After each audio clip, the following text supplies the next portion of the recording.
রবিউল আওয়াল একটা মাস আছে, নাম জানেন না? একটা গুরুত্বপূর্ণ মাস আমাদের মুসলিমদের জন্য। অনেকগুলো শিক্ষা এই মাস আমাদের দিতে আসতেছে, প্রায় 12টা শিক্ষা দিয়ে যাবে। যদিও 12ই রবিউল আওয়াল বলা হয় নবীজির জন্ম, মতভেদ আছে 9 রবিউল আওয়ালও বলা হয়, 12ই রবিউল আওয়াল যাই বলেন, প্রসিদ্ধ এবং বিশুদ্ধ মত 12ই রবিউল আওয়ালই হবে। তারপরেও রবিউল আওয়ালের যেদিন নবীজি আসুক না কেন, আমরা এই মাসে যে শিক্ষাগুলো নবীজির মাধ্যমে আল্লাহ আমাদেরকে দিতে চেয়েছেন, প্রতিটি মাসেই শিক্ষা আছে আরবিতে। ইন্না ইদ্দাতাশ শুহুরি ইনদাল্লাহি 12 শাহরান ফি কিতাবিল্লাহ। আসমান আর জমিন আল্লাহ যেদিন তৈরি করেন, সেই দিন তার কিতাবের ভেতরে 12টা মাসের নাম তিনি লিপিবদ্ধ করেছিলেন, তার ভেতরে রবিউল আওয়াল আছে। যদিও কোরআনে কারিমে আল্লাহ 12টা মাসের নাম সরাসরি উল্লেখ করেননি, শুধু একটা মাসের নাম দিয়েছেন, কি বলেন তো? রমাদান। বাকি কোনো মাসের নাম কোরআনে নেই। ইন্না ইদ্দাতাশ শুহুরি ইনদাল্লাহি 12 শাহরান ফি কিতাবিল্লাহ, এই 12টা মাসের নাম আছে। আসমান জমিন আল্লাহ যেদিন বানিয়েছেন ওই দিন তিনি লিপিবদ্ধ করেছেন এই 12টা মাসের নাম। তাহলে বলেন যে রবিউল আওয়াল 12টার পর থেকে যে আরম্ভ হবে, এটা কি বয়স 1-2 বছর, 5-7 বছর, কত হাজার হাজার বছর আমরা জানি না। আমরা এদেশে বহু মানুষের জন্মদিন, মৃত্যুদিন এবং প্রত্যাবর্তন দিন পালন করি। এই পৃথিবীর শ্রেষ্ঠ মানুষ যিনি আসতেছেন যে মাসে, সেই মাস আমাদের সামনে ছায়া ফেলতে যাচ্ছে, এই মাসকে ওয়েলকাম জানানো দরকার না?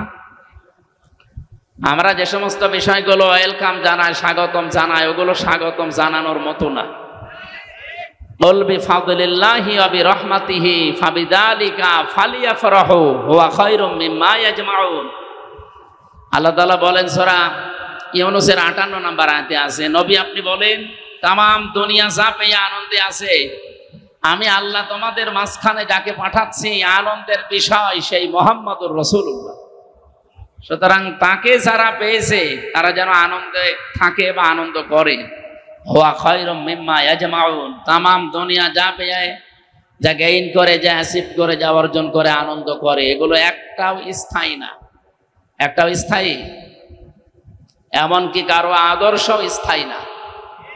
এ পৃথিবীতে একজনের আদর্শ স্থায়ী এখন আছে, কিয়ামত পর্যন্ত থাকবে ইনশাআল্লাহ, মুহাম্মাদুর। সুতরাং তারা আদর্শে যারা আছেন তারা আনন্দ করতে পারে, তারা খুশি হতে পারেন মন থেকে, তারা উল্লাস করতে পারেন এই অর্থে যে আমি মুহাম্মাদুর রাসূলুল্লাহর উম্মত। হুয়া জিতাবাকুম, তিনিই তোমাদেরকে নির্বাচিত করেছেন। আমা জাআলা আলাইকুম ফিদ-দীনি মিন হারাজ, আর দিনের উপরে মুহাম্মাদুর রাসূলুল্লাহর আদর্শের উপরে চলতে গিয়ে যে সমস্ত বাধা বিপত্তি আসে, এগুলো আল্লাহ নিজের পক্ষ থেকে সব দায়িত্ব নিয়ে দূর করে দিয়েছে। আপনি কথার অর্থ বোঝেন? আজ আমরা বিশ্বনবীর আদর্শে যারা আছি এদেশে, বিপদ আপদ মুসিবত যাই আসুক না কেন, এটা আমি নিজে সরাতে পেরেছি, আপনি পারবেনও না। এ বিপদ আপদ মুসিবত ষড়যন্ত্র সব সরানোর দায়িত্ব কার? এই জন্য আমাদের কোনো টেনশন নেই। ওয়ালা তাহিনু ওয়ালা তাহজানু ওয়া আনতুমুল আ'লাউনা ইন কুনতুম মুমিনিন, কোনো ভয় নেই, কোনো টেনশন নেই, কোনো চিন্তাও নেই, এমনকি দুশ্চিন্তাগ্রস্ত হওয়াও নিষেধ মুমিনের। ইন কুনতুম মুমিনিন, যদি মুমিন হতে পারো, ওয়া আনতুমুল আ'লাউনা, তোমরা বিজয়ী হবে না, হবেই। আমি আরবি গ্রামার পড়ে দেখেছি, মুবতাদা সবসময় মারেফা হয়, খবর হয় নাকেরা, অনির্দিষ্ট। কিন্তু খবরও যদি নির্দিষ্ট হয়ে যায়, মারেফা হয়, তাহলে ইফিদুল হাসরা, হসরের ফায়দা দেয়। তখন বাংলা অর্থ দাঁড়ায়, শেষে হর্ষাই দেওয়া লাগে। আল্লাহ তাআলা ওয়া আনতুম আ'লাউনা দিতে পারতেন, আলিফ লাম বাদ দিলেও আমি অর্থ করতে পারতাম। যারা আলেম আছে তারা আলিফ লাম বাদ দিয়ে পড়তে দেন, আমি নেড়া আরবি সব জের জবর দিয়ে দেব। আমি অর্থও আপনি বাংলা ভাষায়, ইংরেজি ভাষায় করে দেব, কিন্তু আনতুমুর আ'লাউনার আগে আলিফ লাম দিলেন। আমরা চিন্তা ভাবনা করে দেখলাম, এখানে আলিফ লাম দেওয়ার কারণ আল্লাহ নিজে দায়িত্ব নিয়ে গ্যারান্টি দিচ্ছেন, তোমরা বিজয়ী হবেই। একটা শর্ত তো লাগিয়েছেন, ইন কুনতুম মুমিনিন, যদি মুমিন হতে পারো। বলেন তো বিজয় দেওয়ার একচ্ছত্র মালিকানা কার? আরো জোরে বলেন। মুক্তিযুদ্ধ হয়েছিল ৭১ সালে। আল্লাহ যদি বিজয় না দিতেন, এদেশের যত মানুষ ছিল সবাই মিলে মুক্তিযুদ্ধ করলেও জয় পাওয়া সম্ভব ছিল, এটা আমরা বিশ্বাস করি। কিন্তু ফজু পাগলা বিশ্বাস করে। ফজু পাগলা গত কয়েকদিন আগে বলেছি যে ফজরের নামাজ যদি পড়বেন, কোরআন শরীফ পড়বেন, এরপরে মুক্তিযুদ্ধর গান বাজাবেন।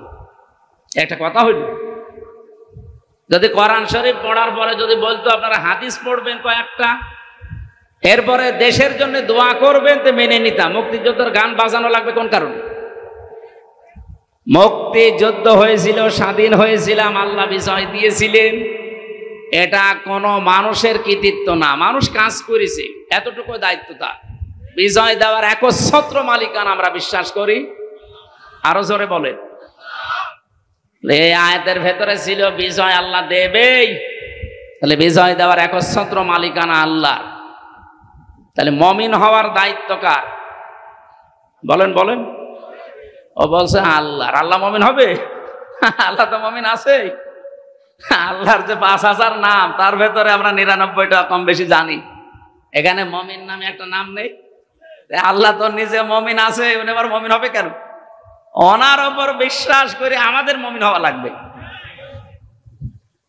তাহলে আমরা আজ আনন্দিত এই কারণে যে আমরা এমন একজনের উম্মত, তার উম্মত হওয়ার জন্য নির্বাচিত হওয়া লাগে। হুয়াজতাবাকুম, তিনিই তোমাদেরকে নির্বাচিত করেন। আমার প্রশ্ন, নির্বাচিত হওয়া লাগে যেই পদ্ধতিতে, তার নাম কি?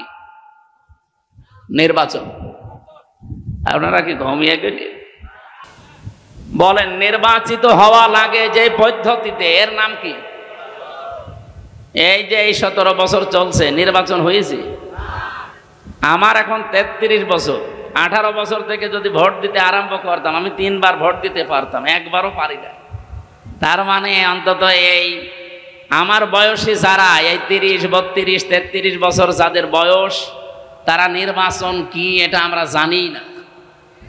তাহলে এতদিন যারা আমাদের মাথার উপরে নির্বাচিত আমরা এই কথা বলে চালিয়েছে, এরা ডাহা মিথ্যাবাদী না? এমনকি যেটা পালিয়েছে ওটা এখনো মুখ জোর করছে যে আমি নির্বাচিত ছিলাম, আমারে উৎখাত করা হয়েছে। এত বড় শয়তান আর এত বড় মিথ্যাবাদী। আপনি নির্বাচিত ছিলেন, কে বলে আপনাকে নির্বাচিত? নির্বাচনই তো হয়নি, নির্বাচিত হইলেন কি করে? নির্বাচিত তো হওয়া লাগে নির্বাচনের মাধ্যমে। এই কথা বলেন না কেন? সুতরাং আগামীতে অনেকে চোরা গলি দিয়ে এদিক ওদিক দিয়ে আবার ওই কাজ করতে চাচ্ছেন না। এদেশে নির্বাচনের বাইরে কেউ নির্বাচিত হতে আর পারবেন না। আমি খোলাখুলি বলছি, এটা রেকর্ড হচ্ছে, সারা দেশে যাচ্ছে। অনেকেই সত্য মিথ্যা মিলিয়ে বিভিন্ন ষড়যন্ত্রের মাধ্যমে তারা জানাতে চায় বাংলাদেশ জামাত ইসলামী নাকি ষড়যন্ত্র করছে দেশে যেন নির্বাচন না হয়। এই যে কোরআন শরীফ আমার হাতে, এটা ডাহা মিথ্যা কথা। এই ১ বছর ১ মাসের ভেতরে বাংলাদেশ জামাত ইসলামী শুধু একমাত্র দল যারা নির্বাচনের সব কাজ অলরেডি আরম্ভ করে দিয়েছে। আপনি বলেন তো, এটা কি মিথ্যা কথা বললাম? এখনো কোন দলের লোক এইভাবে মাঠে নেমেছে? আমরা তো নেমেছি আগে।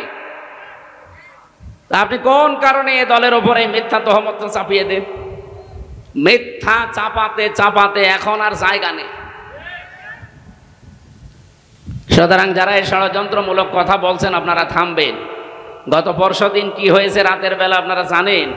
গোপন সংবাদ এদেশে যা আরম্ভ করেছেন, আপনাদের ১ বছর ১ মাসের তালিকা কিন্তু বিশ্ব আন্তর্জাতিক মডেল যারা অনেকেই পেয়েছে হাতে, তারা আপনাদেরকেও দিতে চাচ্ছে না।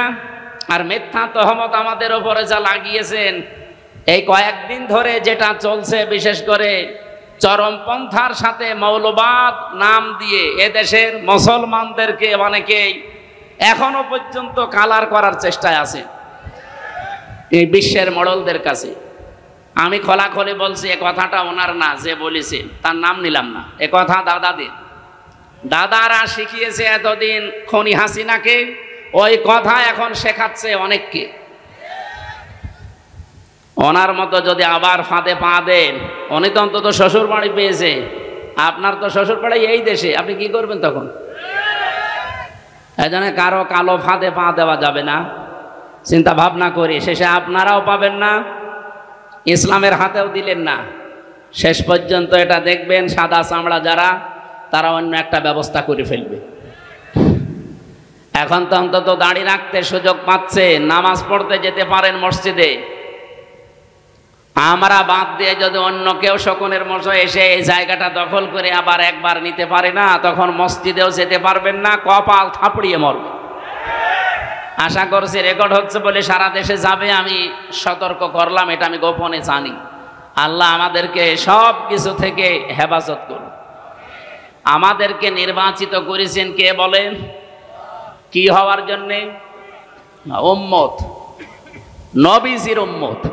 যেহেতু আর 1-1.5 ঘন্টা 2 ঘন্টা পরে আরম্ভ হবে তার জন্মের মাস রবিউল আওয়াল। আমি এই শেষের দিকে রবিউল আওয়াল আসতেছি। তিনি আমাদেরকে কোরআন কেন্দ্রিক জীবন গঠন করার জন্য, রসুলের সুন্নাহ কেন্দ্রিক জীবন গঠন করার জন্য আজকের এই আয়োজনে হাজির হবার তৌফিক দিয়েছেন। এখানে দল মত নির্বিশেষে সবাই আছি আমরা। আমাদের পরিচয় এখন একটাই, আল্লাহর বান্দা, রাসূলুল্লাহর উম্মত। আর অন্য কোন পরিচয় আছে? ওগুলো সব বাদ দেন। যে আল্লাহ আমাদেরকে সত্যিই বাড়ি থেকে পর্যন্ত নিয়ে এসে বসিয়ে রেখেছেন। আমি আসার সময় আমার পা দেবে যাচ্ছিল, তার মানে জায়গাটা এখনো ভেজা কাদা, নিচ দিয়ে এখনো পর্যন্ত ঠান্ডা উঠতেছে। বৃষ্টি কখন নেমে যায় এখন তার গ্যারান্টি নেই। এই জন্য আমরা খুব তাড়াতাড়ি করব। খুশি হয়ে বলেন আলহামদুলিল্লাহ। দরুদ আর সালাম পাঠ করার মাধ্যমে আজকে আমরা আরম্ভ করছি রবিউল আওয়াল। রবিউল শব্দের শাব্দিক অর্থ হচ্ছে বসন্ত। আওয়াল মানে প্রথম, প্রথম বসন্ত। বসন্ত কি খারাপ? এটা আসলে সব সজীবতা ফিরে পায়। এ পৃথিবী ঠিক ওই রকম অকেজো হয়ে গিয়েছিল। রব্বুল আলামিন বলেন লাকাদ মান্নাল্লাহু আলাল মুমিনিনা ইয বাআসা ফীহিম রাসূলাম মিন আনফুসিহিম ইয়াতলু আলাইহিম আয়াতিহি ওয়া ইউযাক্কিহিম ওয়া ইউআল্লিমুহুমুল কিতাবা ওয়াল হিকমা ইলা আখিরি আয়াত। সূরা আলে ইমরান থেকে বলছি 164 নম্বর আয়াতে আছে। আল্লাহ পাক বলেন লাকাদ মান্নাল্লাহ, অবশ্যই আমি আল্লাহ মানন করেছি, অনুগ্রহ করেছি, আলাল মুমিনিনা, পৃথিবীর মুমিনদের উপরে। আমরা যারা ঈমান এনে মুমিনের দাবি করছি, আমাদের উপরে সবচাইতে বড় মানান, অনুগ্রহ, দয়া আল্লাহর কি? ইয বাআসা ফীহিম রাসূলা, আমি একজন রাসূল পাঠিয়েছি তোমাদের মাঝে। এটা সবচাইতে বড় মানন আল্লাহর। তাফসীর আমি পড়তে গিয়ে আয়াতের থেকে দেখেছি পৃথিবীতে যত দয়া, যত রহমত, যত মানান, অনুগ্রহ আল্লাহ দিয়েছেন, সবচাইতে বড় দয়া আল্লাহর কাছ থেকে এসেছে 3টা। 1 নম্বরে কোরআনে কারীম, 2 নম্বরে মুহাম্মাদুর রাসূলুল্লাহ, 3 নম্বরে আমরা মার বাবা পেয়েছি। এটা আল্লাহর রহমত। যাদের বেঁচে আছে রহমত বেঁচে আছে, যাদের মারা গেছে তার রহমত আর দুনিয়ায় নেই। তাহলে 2 নম্বরের ব্যাখ্যা বলছিলাম, বিশ্বনবীকে আমাদের মাঝে আল্লাহ পাঠিয়েছেন রহমত, মানান, অনুগ্রহ, দয়া হিসাবে। কি করতেন তিনি? ইয়াতলু আলাইহিম আয়াতিহি, তিনি আল্লাহর আয়াত তেলাওয়াত করে আমাদেরকে শোনাতেন। আজ ওপেন বলছি, আজ যত রকমের কথা বিভিন্ন রাজনৈতিক দল, বিশেষ করে বাংলাদেশে যারা দিন কায়েম করতে চান, তাদের উপরে আপনারা ছড়িয়ে দেন, তাদের উপরে আপনারা বসিয়ে দেন, তাদের উপরে আপনারা চাপিয়ে দেন। তাদেরকে বলছি, যে মানুষগুলো বাংলাদেশে বলেন আমরা নবীওয়ালা কাজ করি, এই বাংলাদেশ সহ বিশ্বে নবীওয়ালা কাজ করছে যারা এই 4টা কর্মসূচি হাতে নিয়েছে। 1 নম্বরে ইয়াতলু আলাইহিম আয়াতিহি, যারা আল্লাহর আয়াত তেলাওয়াত করে মানুষকে শোনায়। আরে ভাই, আমি তো নিজে সাক্ষী দিচ্ছি, এতদিন তো ওইভাবে অ্যাক্টিভ ছিলাম না।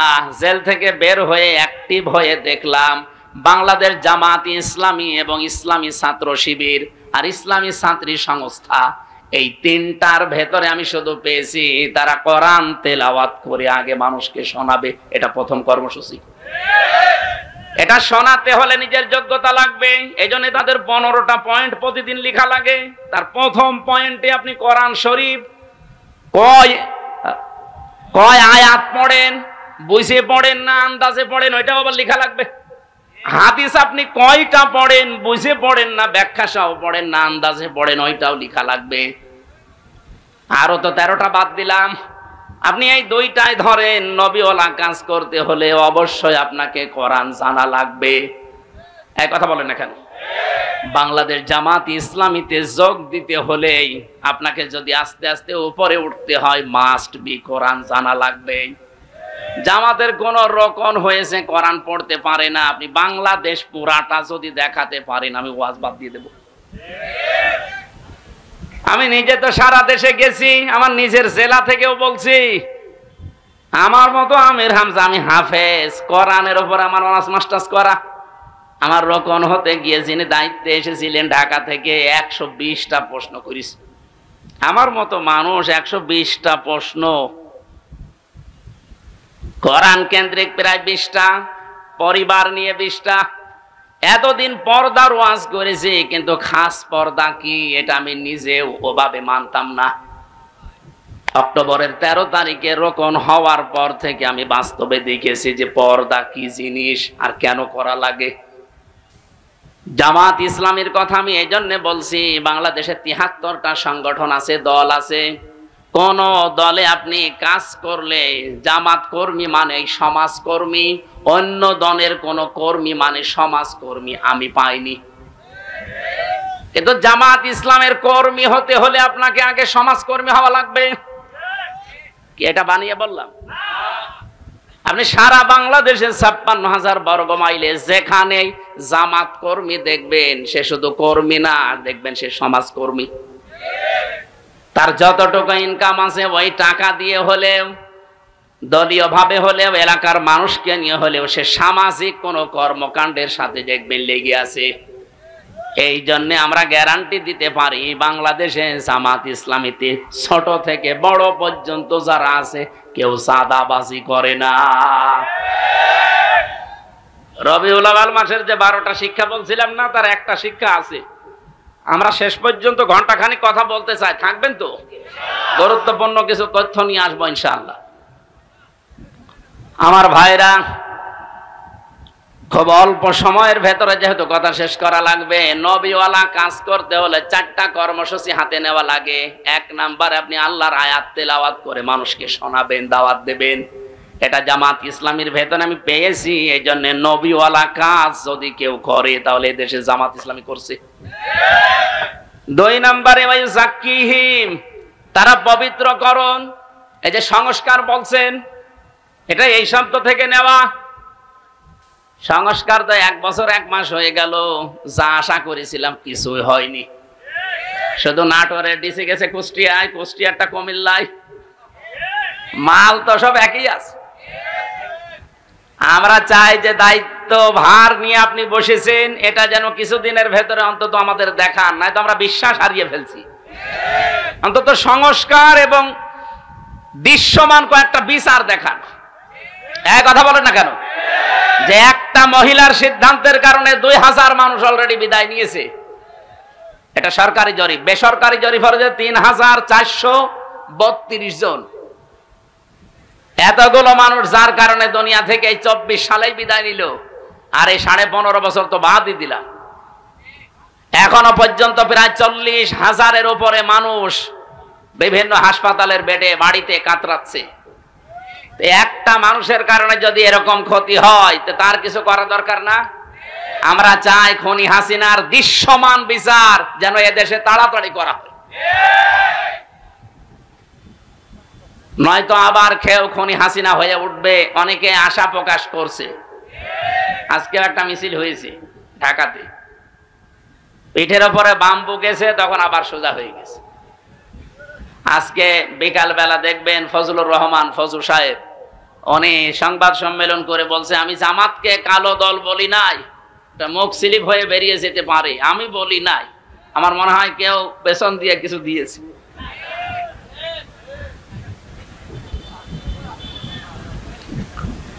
আমার ভাইরা, আমি শুধু ইঙ্গিত দিয়ে গেলাম।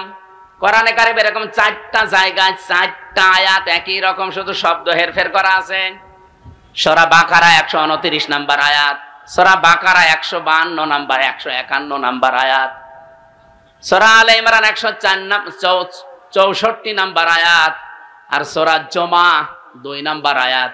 এই চারটা জায়গায় একই কথা আছে যে নবীওয়ালা কাজ করতে হলে এইগুলো করা লাগে। যারা এ দেশে করছে আপনি নির্দ্বিধায় বিশ্বাস করতে পারেন কোরআনের সাথে তাদের মিল আছে, তারাই মাত্র নবীওয়ালা কাজ করছে। আল্লিমুহুমুল কিতাব, 3 নম্বরে তারা কিতাবের শিক্ষা ব্যবস্থা চায়। এই বাংলাদেশে যতগুলো আন্দোলন হচ্ছে আল্লাহর কোরআনকে শিক্ষা ব্যবস্থায় নিয়ে যাওয়ার জন্য, আপনি তাকান এই যে 15 বছরের ভেতরে একটা বিষয় দেখবেন, আগে 5 এবং 8-এ বৃত্তি পরীক্ষা হতো, 100 মার্কের কোরআন হাদিস থাকতো, সেটাই 15 বছরে পোড়াটা তুলে দিয়েছে, একটাও নেই। আমরা দাবি জানিয়েছি, আমরা আহ্বান জানাচ্ছি, যেহেতু আপনি 2 জন নবীর নাম নিয়ে বসে আছেন, ডক্টর মোহাম্মদ ইউনূস, কয়জন নবীর নাম? মোহাম্মদ ইউনূস, 2 নবীর নাম নিয়ে আছেন, অন্তত এই কাজটা করে যান যাওয়ার আগে, যে আমরা 1 থেকে মাস্টার্স পর্যন্ত দেশে এই কোরআনের 100 মার্কের কম্পালসারি সাবজেক্ট চাই। এই চান না এটা? সেদিন বাংলাদেশ জাতীয়তাবাদী দলের একজন সর্বোচ্চ পর্যায়ের নেতা, ওনার কাছ থেকে আহ্বান পেয়েই তিনি এসেছিলেন। বাংলাদেশের পথিতযশা যারা আলেমে দ্বীন আছে বড় বড়, ডক্টর কাজী ইব্রাহিম, মুফতি ইব্রাহিম, এরপরে শায়েখ আহমদুল্লাহ, এরপরে শায়েখ হারুন ইজহার, আমি নিজেও ছিলাম, এরকম আরো যারা আছে, মাওলানা মামুনুল হক, শাকাত হোসেন রাজি আমিনী সাহেবের যে জামাই, এরকম বাংলাদেশে যতগুলো আলেম আছে সব এক জায়গায় হয়েছিল। তারা সবাই চাচ্ছে, এবং জাতীয়তাবাদী দলের গুরুত্বপূর্ণ কয়েকজন ছিল, আমি নাম নিলাম না, এই মানুষগুলো এসে সবাই তাদের মনের ভেতরে এই আশঙ্কা যে যেভাবে চলছে এইভাবে চলতে থাকলে আমাদের ছেলে মেয়েরাও শেষ বয়সে আমাদেরকে বৃদ্ধাশ্রমে রেখে আসবে। কারণ তারা আমার সাথে 3 বছর জেলে ছিল, আমি নিজে দেখেছি, পরিবর্তন হয়েছে তারা অনেকে। তারা এখন চাচ্ছে যে কোরআনে কারিম যেন অন্তত 100 মার্কের কম্পালসারি প্রত্যেকটা জায়গায় হোক, আমরা কোরআন কেন্দ্রিক হতে চাই। এর বাইরে যারা আছেন দাদাদের প্রেসক্রিপশন অনুযায়ী চলেন, ওনাদের ফোফা ছাড়া চলতে পারেন না, আপনার কপালে কিন্তু আমার মনে হয় ফজুর মতো গালিগালাজ খাওয়া লাগবে। দেখেন না আজকে কি গাল দিয়েছে, জয় ফজু বেরিয়ে আয়, একটা কথা হলো।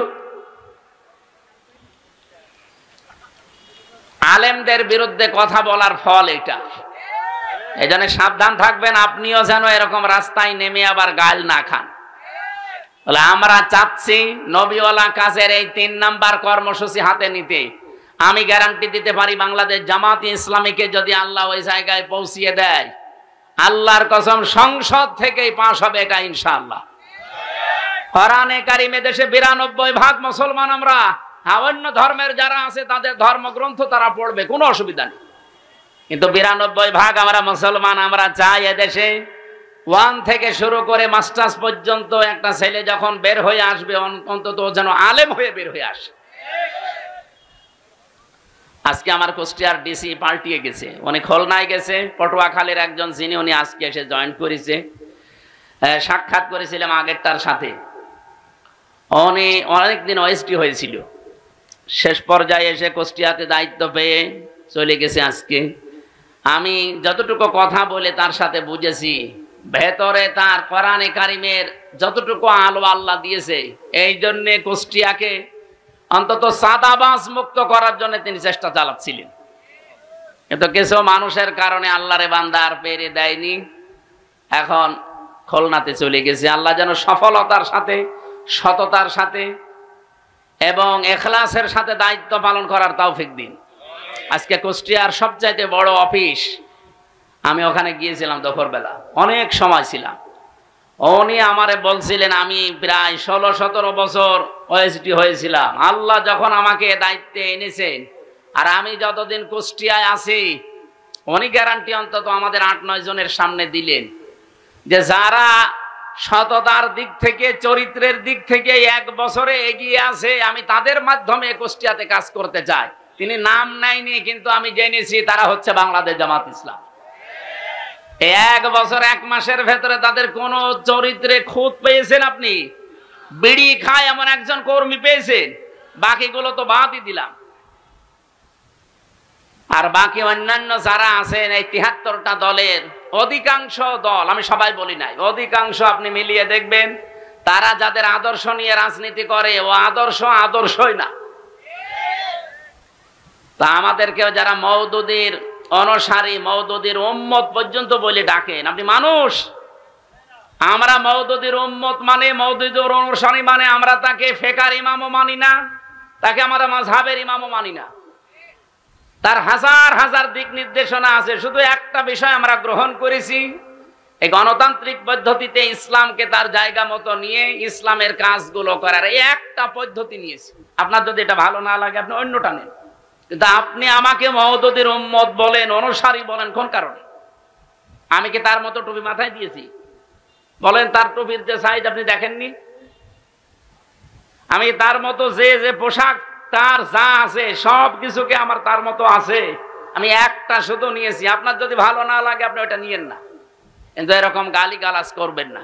এটা কিন্তু আর আগস্টের 5 তারিখের আগে নেই, 24 সালের, এখন 25 সালের সেপ্টেম্বরের কয় তারিখ আজকে? আগস্টের 25 তারিখ চলছে। সুতরাং আমরা সাবধান হব এখন। আর আমাদের মুখে যেহেতু লাগাম নেই, সত্য কথা বলতে আর কোনো বাধা আছে? আগেও বলতে পারতাম, কিন্তু মুখ চেপে ধরা হতো। এখন চেপে ধরেন তো দেখি। আর আসবেন না আমি জানি, কারণ আসবেন কি করে, আপনি তো পালিয়েছেন। আমার ভাইরা, নবীওয়ালা কাজের যে দোহাই দিয়ে আমরা অনেকে মানুষকে ধোঁকা দিচ্ছি, আজকে আমি বলতাম না এটা। শুধুমাত্র তেলাওয়াতকৃত আয়াতটা, এই সূরা কি আনআম 165টা আয়াত আছে, এটা নাজিল হয়েছে মক্কায়। এখান থেকে একটা বিষয় আমার মাথার ভেতরে ঘুরপাক খাচ্ছে, এই কারণে নিয়ে আসলাম এটা। 4 নাম্বারটা আগে বলি, তারপরে আমি বলছি। ওয়াল হিকমা, হিকমতের সাথে কাজ করা লাগবে। আজ যারা এ কথা মিডিয়ার সামনে এসে আলেম নামে কলঙ্ক, তারা জালেম নাম নিয়ে এগুলো বলেন যে 5 কোটি মানুষ এক জায়গায় হলেই কি ইসলাম কায়েম হয়ে যাবে? 5 কোটি না, এ বাংলাদেশের সব মানুষ এক জায়গায় হলেও ইসলাম কায়েম হবে, এ কথা আমরা বলি না। ঢাকার মহাসমাবেশে ইসলাম কায়েম হয়ে যাবে কথা কেউ বলেছে বাংলাদেশে? বলেন। আপনি আগ বাড়িয়ে বলতে গেলেন মানে অবশ্যই আপনার পেছনে কেউ কাতুকুতু দিচ্ছে। কেউ না জানুক, আমরা তো জানি। 5 কোটি 5 লাখ 5,000 মানুষ এক জায়গায় হলে ইসলাম কায়েম হবে, কথা আমরা যেহেতু বলি না, সুতরাং এইটা আমাদের দিকে চাপিয়ে আপনি কোন দিকে ইঙ্গিত করছেন আপনি ভালো জানেন, আমরাও হালকা জানি। আমরা এটা হেকমাত হিসাবে এই অনুষ্ঠানটা করতে যদিও 3 কোটি 3.5 কোটি টাকা খরচ, কিন্তু এটার দ্বারা ইসলামের, বিশেষ করে এদেশে ইসলামপন্থী মুসলমানদের যা হয়েছে 100 বছরও এটা হয়নি। এক সমাবেশে আন্তর্জাতিক মহল থেকে বিশেষ করে যতগুলো রাষ্ট্রদূত বিশ্বের কাজ করে এই দেশে, সব এখন জামাত অফিসে এসে ধর্ণা দেয়। আপনি দেখেছেন প্রতিদিন বাংলাদেশে বিভিন্ন দেশের রাষ্ট্রদূত, বিভিন্ন দেশের উপপ্রধানমন্ত্রী পর্যন্ত এসে দেখা করে যাচ্ছে। এমনি করে তারা। বিদেশি সাংবাদিক আমি যাদের সাথে পরিচিত হয়েছিলাম ওই দিন, তারা পর্যন্ত বলেছে যে একটা দলের ডাকে এত মানুষ এক জায়গায় হয়, এটা পৃথিবীর মনে হয় প্রথম ইতিহাস। ওই সাংবাদিক ফ্রান্সের, উনি ইংরেজিতে বলছিলেন যে একটা দলের ডাকে এত মানুষ ঢাকাতে, এটা মনে হয় পৃথিবীর প্রথম ইতিহাস, এত মানুষ এক জায়গায় হয়নি। গত 2 দিন আগে ভারতের তামিলনাড়ুতে বিজয় থালাপতি নাকি যেন নাম, ওনার নামটা আমি ভালো জানি না, বিজয় থালাপতি এরকমই দেখলাম পত্রিকায়, উনি ডাক দিয়েছে 4 লাখ মানুষ এসেছে। আর বাংলাদেশ জামাত ইসলামের আমির ডাক্তার শফিকুর রহমান ডাক দিয়েছিল 4 লাখ। আমার মনে হয় গণনার বাইরে। তাই আপনি কি মনে করছেন যে এই সমাবেশ যদি বাংলাদেশের আর 73টা দল আছে, যে কোনো দলকে করতে দেন তো 3 কোটি টাকা না, আমি 30 কোটি টাকা তাদেরকে বলবো খরচ করতে, তাও তারা এর অর্ধেক মানুষ নিয়ে আসতে পারবে না। কারণ আমরা যারা এদেশে জামাত ইসলামী থেকে ওই জায়গায় গিয়েছিলাম, এটা ইবাদত মনে করে গিয়েছিলাম।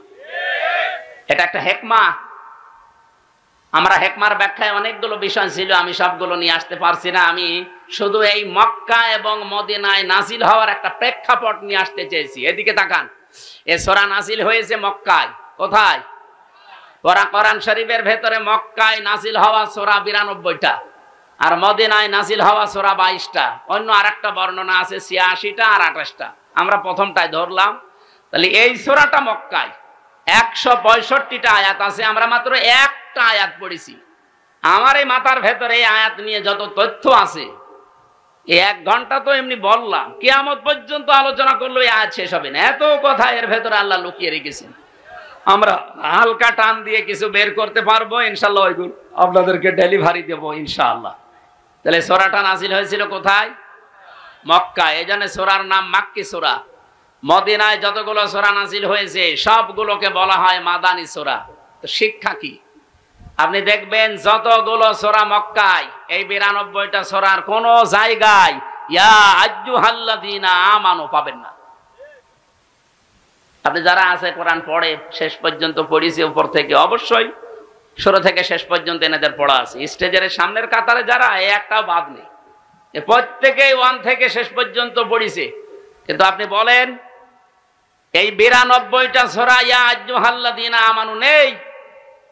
ইয়া আইয়ুহাল্লাযীনা আমানু, ওহে যারা ঈমানের দাবি করো, এই কথা আছে শুধুমাত্র মাদানী সূরার এই 22টা সূরা, তাও 89 জায়গায় শুধু। বলেন এবার বাস্তবতা কি? আমার এই মাথার ভেতরে আমি এটা পেয়েছিলাম, এই মালয়েশিয়া বিশ্ববিদ্যালয়ে একটা সেমিনার ছিল, ওখানে প্রায় 28টা দেশের শিক্ষক শিক্ষিকা এসেছিল। ওই সেমিনারে কথা বলতে আমারও 2 মিনিট সময় দিয়েছিল, যে তাকওয়ার ব্যাখ্যাগুলো আপনি সঠিকভাবে 2 মিনিটের ভেতরে তুলে ধরেন। এক একজনকে এক একটা দিয়েছে। তার ভেতরে ওটা ফ্রান্সের, হ্যাঁ শিক্ষক ফ্রান্সের, উনি একটা তথ্য বলছিলেন, পৃথিবীতে সবচাইতে দামি পানি ওয়াটার কোনটা বলেন তো? হ্যাঁ, এটা তো আমিও বলেছিলাম, কিন্তু আমি বলে ধরা খেয়েছি। আরে ভাই, 1 গ্লাস জমজমের পানি কয় টাকা? আমার কাছে আছে, আমি 5 লিটার পানি কিনে নিয়ে আসলাম, আসার সময় 12 টাকা নিল। 12 টাকা মানে বাংলাদেশে মনে হয় 380 টাকা। 1 টাকায় 32 টাকা, তো সেই হিসাবে 380 টাকা না কত হয়, তাও 5 লিটার। 1 গ্লাস পানির দাম খুব বেশি হলেও কত 20-22 টাকা হবে বাংলাদেশে। এবার বাস্তবতা বলেন, পৃথিবীতে সবচাইতে এখন দামি পানি যেটা, না না, অ্যাকোয়া ক্রিস্টালা, ওই যে নীতা আম্বানির বউ, নীতা আম্বানি পান করে। কি আম্বানি ওনার নাম? মুকেশ আম্বানির স্ত্রী নীতা আম্বানি। এটা স্বর্ণের কি যেন মিশিয়ে দেয় ওর ভেতরে, খুব দামি পানি। 1 লিটার পানির দাম বাংলাদেশের 3.5 লাখ টাকা। আমার মনে হয় মহিলার যদি 24 ঘন্টায় অন্তত 3-4 বোতল পানিও লাগে, 3-4 লিটার, কত টাকার পানি লাগতে পারে আপনি বলেন তো? 10-12 লাখ টাকার শুধু পানি খরচ হয় তা, আর বাকি যা তো বাদই দিলাম। এই পানিটা খুব দামি পানি। এই প্রশ্নের উত্তর আমি ওই দিন, আমিও আপনাদের মতো একেবারে হুসুকে বাঙালি, জমজমের পানি, জমজমের পানি। আমার হিসাব মিলিয়ে স্যার আমারে জিজ্ঞাসা করছে কোথা থেকে এসেছেন। আমি বললাম আরবিতে, বললাম যেহেতু মেন বাংলাদেশ। উনি আরবি ইংরেজি অনেকগুলো ভাষা আয়ত্তে আছে ওনার। আমারে বলছে যে এইভাবে লেখাপড়া করলে হবে, বিশ্ব সম্পর্কে জানা লাগবে না? তো ওই সেমিনারে একটা বিষয় আমি পেয়েছিলাম এইটা, তার ভেতরে যেহেতু জ্ঞান অর্জন করলে ওইটা আবার পৌঁছিয়ে দেওয়া লাগে। এ নির্দেশ কার? বাল্লিগু আন্নি ওয়ালাউ, একটা বাক্য যদি জানো ওটা পৌঁছিয়ে দাও। সেই হিসাবে আমি পৌঁছিয়ে দিতে চাই, সঠিকভাবে তুলে ধরবো। মানবেন তো ইনশাআল্লাহ? আপনি আবার মনে করেন না যে হুজুর টেনে কথা বলছে না। এই যে কোরআন শরীফ আমার সামনে, আল্লাহর কসম আমি যা শুনেছি বুঝেছি ওইভাবেই বলছি। বলেন 92টা সূরা আল্লাহ নাযিল করলেন মক্কায়, একটা জায়গায় ইয়া আইয়ুহাল্লাযীনা আমানু বললেন না। বলেন তো মক্কায় কি ওই সময় ইমানদার একটাও ছিল না? এক কথা বলেন না কেন? এই যে 13 বছর নবীজি মক্কায় ছিলেন, যতগুলো সূরা নাযিল হয়েছে একটা সূরায়ও আল্লাহ ইয়া আইয়ুহাল্লাযিনা আমানু বলেননি। তো ঈমানদার আছে, স্বয়ং নবী আছে নিজে, আবু বকর সিদ্দিক আছে, হযরত ওমর আছে যিনি জান্নাতের গ্যারান্টি দুনিয়ায় পেয়েছেন, এই মানুষ আছে, অথচ আল্লাহ ইয়া আইয়ুহাল্লাযিনা আমানু দেননি। কেন? কারণ ওই সময় রাষ্ট্রের দায়িত্ব ছিল আবু জেহেল। কে ছিল? আরো জোরে বলেন।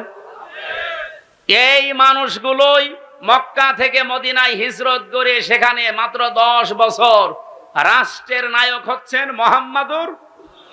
এই জন্য আমার গজলের ভেতরে শেষ কলি এইটা ছিল, শুধু মেষ চড়ানোই সুন্নত না, রাষ্ট্রনায়ক হওয়াও সুন্নত। কি কথা বলেন না কেন? সুন্নাত নয় শুধু মেষ চড়াতে যাওয়া, আরো সুন্নাত হলো রাষ্ট্রনায়ক হওয়া। উনি রাষ্ট্রনায়ক ছিলেন না? কয় বছর?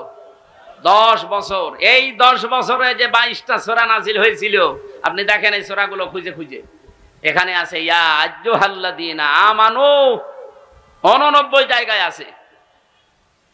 স্যার আমাকে ওই যে ডক্টর নোমান আলী খান ছিলেন আমেরিকার, উনি আমারে বলছিলেন উপস্থিত সবাইকে, আমিও তার ভেতরে শ্রোতা, এই জন্য আমি বলছি আমাকেই বলিস, এইভাবে বলছিলেন। দেখেন মক্কায় দায়িত্বে আছে আবু জেহেল, ইসলাম কায়েম নেই রাষ্ট্রীয়ভাবে, এই জন্য এত বড় বড় মানুষ সেখানে ইমানদার থাকার পরও আল্লাহর দৃষ্টিতে আল্লাহ ইয়া আইয়ুহাল্লাযিনা আমানু বলেন। কিন্তু এই মানুষগুলোই মদিনায় যেয়ে রাষ্ট্র ক্ষমতা রাসূলুল্লাহ হাতে নিলেন, আর এখানে রাষ্ট্রীয়ভাবে কোরআনে কারিমের 500 বিধান চলতো। এ কারণে আল্লাহর দরবারে তারা যারাই ছিল ওই দেশে সব এখন যারা ইমানদার সত্য সত্য, তারা এখন পরিপূর্ণ ইমানদার। আল্লাহর দৃষ্টিতে তারা ইয়া আইয়ুহাল্লাযিনা আমানু এর পর্যায়ে। বাংলাদেশে যতদিন পর্যন্ত ইসলাম রাষ্ট্রীয়ভাবে কায়েম না হয়ে আবু জেহেল, আবু লাহাব, উতবা, সাইবার মতো মানুষেরা এই দেশে দায়িত্বে থাকবে, আপনি যত বড়ই পাগড়ি মাথায় দেন আর যত বড়ই নবীওয়ালা কাজ করছি বলে নিজেকে প্রচার করেন, আল্লাহর দৃষ্টিতে আপনি 100 ভাগ ইমানদার হতে পারবেন না। 100 ভাগ ইমানদার হওয়া যায় তখন যখন এই বিধান 500 আছে শরীয়তের বিধান। কয়টা? এগুলো রাষ্ট্রীয়ভাবে চলবে। আর রাষ্ট্রীয়ভাবে চললে যে কি শান্তি পাওয়া যায়, আমি তো নিজে বিভিন্ন দেশে যাই, চোখে দেখে আসি। আপনি আফগানিস্তানে যান, মনে হবে একটা মিনি জান্নাতে আছি। আরে ভাই, খালি খেলেই ভালো থাকা যায়, করতে লাগবে না। আপনি আল্লাহর আইনের বিরুদ্ধে অবস্থান নিয়ে নিজেকে প্রচার করেন, ভয় পান না। এজন্য কোরআন জানিয়েছে ওয়া কাইফা আখাফু মা আশরাকতুম ওয়ালা তাখাফুনা আন্নাকুম আশরাকতুম বিল্লাহ মা লাম ইউনাজ্জিল বিহি আলাইকুম সুলতানা ওয়া কাইফা আখাফু, আমি কেমন করে ভয় করব? তোমরা যাদেরকে আল্লাহর সাথে শরীক করো তাদের বিষয়ে আমি কেমন করে ভয় করব, অথচ তোমরা আল্লাহর সাথে শরীক করে ভয় করো না। আমরা আল্লাহর আইন জমিনে কায়েম করতে গিয়ে বিভিন্ন উল্টাপাল্টা নাম শুনি, গালিগালাজ শুনি, হুমকি ধামকি পাই, কেন ভয় করব? আপনি আল্লাহর আইনের বিরুদ্ধে মানুষের তৈরি করা আইন কায়েম করতে গিয়ে ভয় পান না। আর আমরা ভয় পাইব মানে আপনার পক্ষে কোন দলিল আছে? বলেন, আপনি যার আইন দুনিয়ায় কায়েম করতে চান তার পক্ষে কোনো দলিল আছে? তার চরিত্র আছে? তা আমরা যার আইনের কথা বলি, যার আইন কায়েম করতে চাই, আল্লাহর কসম কোনো ভয় আমাদের অন্তরে আর নেই। কারণ আমাদের নিরাপত্তার দায়িত্ব ডক্টর ইউনূসের। কার? ফাজ্জুল ফারিকাইনি আহাক্কু বিল আমনি। আহাক্কু ইসমে তাফসীর। বলো তো, এই যে পৃথিবীতে দুইটা দল, একটা আল্লাহর আইনের পক্ষে, একটা আল্লাহর আইনের বিপক্ষে, এর ভেতরে সবচাইতে নিরাপত্তার হকদার কারা? ইন কুনতুম তাআলামুন, যদি জেনে থাকো। এই জন্য আমি 2 দিন আগে বাংলাদেশ জামাত ইসলামী কর্তৃক আয়োজিত এই যে কুষ্টিয়াতে হরিনারায়ণপুর ইউনিয়নে একটা সমাবেশ ছিল, আমাকে মেহমান করে নিয়ে যাওয়ার পরে আমি বলেছিলাম আগামীতে বাংলাদেশে যে নির্বাচন আসতেছে, যে ভোট আসতেছে, একটা হচ্ছে ইসলামের পক্ষে, একটা শয়তানের পক্ষে। এ কথার ভেতরে ভুল আছে। কারণ আল্লাহর আইনের পক্ষে আমরা অনেকেই এখন ইসলামী দল যারা সব এখন ভোটের বাক্স একটা দেওয়ার সিদ্ধান্ত নিয়েছি। এর বাইরে যারা আল্লাহর আইন বাদ দিয়ে অন্য আইন কায়েম করতে চান, আমি নাম নিলাম না তাদেরকে কোরআনে কারিমে শয়তানি বলা হয়েছে।